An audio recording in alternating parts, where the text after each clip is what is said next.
रविवारी छत्रपती संभाजीनगरमध्ये महाविकास आघाडीची एकत्रित पहिलीच वज्रमुठ सभा झाली। पण या पहिल्याच सभेमध्ये नाना पटोलेंची अनुपस्थिती चर्चेचा विषय ठरलेली आहे। आणि विशेष म्हणजे संभाजीनगरच्या सभेत गैरहजर राहिलेले नाना पटोले सोमवारी राहुल गांधींसोबत सुरतमध्ये दिसले। त्यामुळे महाविकास आघाडीची वज्रमुठ नाना पटोलेंच्या नाराजीने ढिली होती आहे का, अशी चर्चा आता सुरू झाली आहे। नाना पटोलेंच्या भूमिकेनं महाविकास आघाडीत धुसफूस। वज्रमुठ सभेतील अनुपस्थितीनं नाराजीची चर्चा। सभेला गैरहजर, सुरतमध्ये आंदोलनाचा गजर। रविवारी आजारी असलेले पटोले सुरतमध्ये कसे पोहोचले?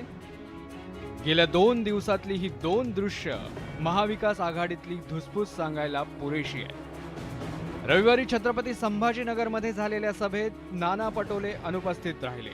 त्यांच्या नाराजीची सध्या जोरदार चर्चा होते।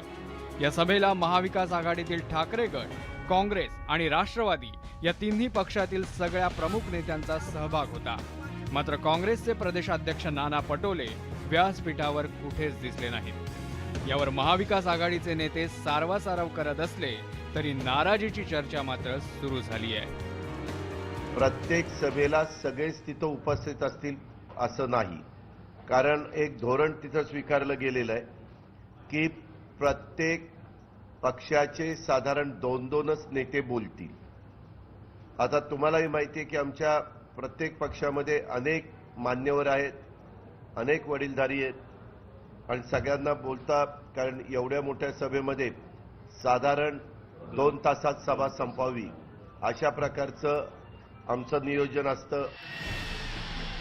उद्धव ठाकरेंना सभेत मिळालेल्या विशेष वागणुकीवर नाना पटोले नाराज असल्याची चर्चा आहे आणि त्यामुळेच पटोले गैरहजर राहिल्याचं बोललं जात आहे। पण ठाकरे गटाचे खासदार संजय राऊतांनी मात्र पटोलेंची प्रकृती बरी नसल्याचं कारण पुढे केलं। नाना पटोले यांची प्रकृती बरी नाही। आपण त्यांना आता जरी फोन केला तर त्यांच्या आवाजावरून तुम्हाला कळेल की त्यांची प्रकृती बरी नाही। त्यांनी येण्याच्या तयारीमध्ये होते ते, पण ते मुंबईतल्या निवासस्थानी काल दिवसभर झोपूनच होते त्यांच्या प्रकृतीमुळे।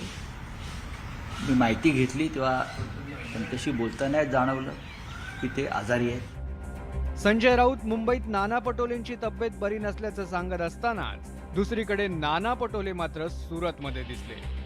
राहुल गांधी सुरत कोर्टात हजर होत असताना काँग्रेसनं शक्ती प्रदर्शन केलं। या आंदोलनात नाना पटोलेंनी सक्रियपणे सहभाग घेतला। एकंदरीतच छत्रपती संभाजीनगरमध्ये झालेल्या पहिल्या वज्रमुठ सभेत नाना पटोलेंच्या अनुपस्थितीनं गालबोट लागलं। त्यामुळे आता येत्या 16 एप्रिलला होणाऱ्या नागपुरातील दुसऱ्या सभेला नाना पटोले उपस्थित असणार का? या सभेत उद्धव ठाकरेंची खुर्ची वेगळी राहते की इतर नेत्यांप्रमाणेच दिसते, हे पाहणंही महत्त्वाचं ठरेल। Bureau report, news 18 Lokmat.